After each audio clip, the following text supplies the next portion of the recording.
তার লাশ অক্ষত অবস্থা দেখেছি। তার দাড়ি ঠিক আছে, দাড়ি শক্ত এখনো, তার ওর ঠিক আছে, ঠোঁট ঠিক আছে, তার দাঁত ঠিক আছে, তার কান ঠিক আছে, নাক ঠিক আছে, কোন সমস্যা নাই আল্লাহ রহমতে।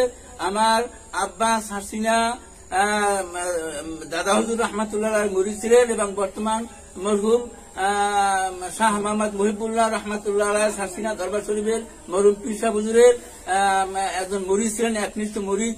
এবং আমার আব্বা জীবন ভর সারসিনা এবং রসুল ইসলাম এবং সারসিনা দরবার এবং আল্লাহ এই তিন ব্যক্তির নাম রয়ে, অর্থাৎ 3 জনের নাম নিয়ে তিনি আজীবন তিনি কান্নাকাটি করছেন।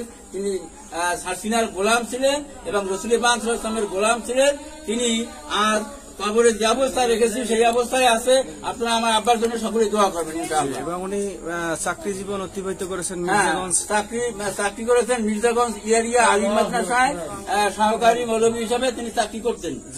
এবং সেই অবস্থায় তিনি রিটায়ার করার পরে তিনি বাড়িতে বসে কিছুদিন পরে ইন্তেকাল করেন।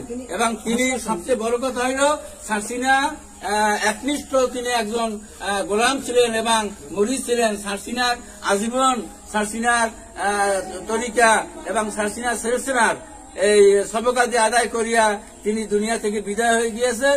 তিনি একজন আল্লাহর ওলি হইয়া দুনিয়া থেকে বিদায় হয়েছেন। এই সারসিনা দরবারের সে একজন খাস মুরিদ এবং একনিষ্ঠ তিনি একজন মুরিদ ছিলেন। তার লাশ এখনো অক্ষত অবস্থায় কবরে পাওয়া গিয়েছে।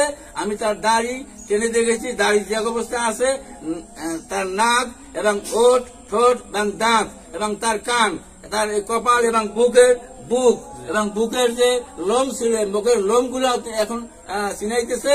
আমরা এখন পাঙ্গাসিয়া বর্তমান হুজুর শাহ মোহাম্মদ আলহাজ শাহ মোহাম্মদ অলিউল্লাহ সাহেব পীর সাহেব পাঙ্গাসিয়া, তার কাছ থেকে ফতুয়া আনিয়া আমরা তাকে এখন আবার দাফন করতেছি ইনশাআল্লাহ। আপনারা সকলে আমার আব্বার জন্য দোয়া করবেন ইনশাআল্লাহ। আসসালামু আলাইকুম। সম্মানিত দর্শক শ্রোতাবৃন্দ, আমি আপনাদের দেখানোর চেষ্টা করব আমাদের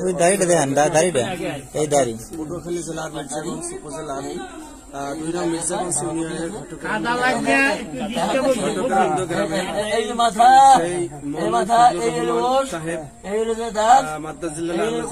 গত এই রমজানে ইন্তেকাল করিয়েছিলেন। আজকে তার কবর ভেঙে যাওয়ায় ক্ষত অবস্থায় আছে সেটা আমরা দেখতে পেলাম। এবং তার বড় সন্তান যিনি আমাদেরকে তার সম্পর্কে তথ্য দিলেন যে আল্লাহর ওলিরা যে মরে না, সেটাই একটা জ্বলন্ত প্রমাণ আমরা দেখলাম এখানে।